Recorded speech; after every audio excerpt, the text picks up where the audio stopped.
அருமையான ஒரு வார்த்தை இந்த நாளில். இந்த வார்த்தையில் இருக்கிற அதிசயமான ஆவிக்குரிய ஞானம் நிறைந்த ஒரு காரியத்தை வேதம் வெளிப்படுத்துகிறது. இந்த காரியத்தை நீங்கள் ஆவியிலே விளங்கும் பொழுது, அதை அறியும் பொழுது, அதாவது தீமைகளை வெறுக்கிற ஆவியை உங்களுக்குள் வைக்க வேண்டும். வெறுப்பது என்பது பாவத்தை, பெருமையை, தீமையை, உங்கள் உடல் ஆரோக்கியம் அடையும். வியாதிகளை கூட எதிர்த்து நின்று அதை வெறுத்து விட பழக வேண்டும். பாருங்கள், இந்த வார்த்தை சொல்லுகிறது 8ஆம் அதிகாரத்தில் 13வது வசனம். தீமையை வெறுப்பதே கர்த்தருக்கு பயப்படும் பயம்.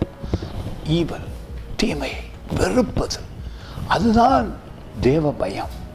தேவனுக்கு பயப்படுவது மிக முக்கியம். ஆனால் அது என்ன? தீமையை வெறுப்பது. பிறகு வார்த்தை சொல்லுகிறது எவைகளெல்லாம் தீமை என்று. பெருமையையும், அகந்தையையும், தீய வழியையும், புரட்டு வாயையும். புரட்டு வாய் என்பது பொய். நான் வெறுக்கிறேன். நாம் வெறுக்க வேண்டியவர்களாய் இருக்கிறோம். எவைகளை? பெருமையை. நானே என்னை மட்டுமே நம்புவது, தேவனை விட எனக்கு பலன் உண்டு என்று தன்னிலே தங்கி இருப்பவன், சுய புத்தியின் மேல் தங்கி இருப்பவன்.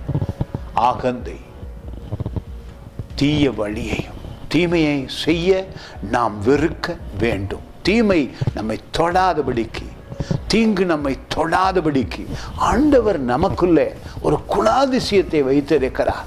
அவைகளை வெறுக்கத்தக்கதான அதிகாரம் நமக்கு உண்டாயிருக்கிறது. God bless you.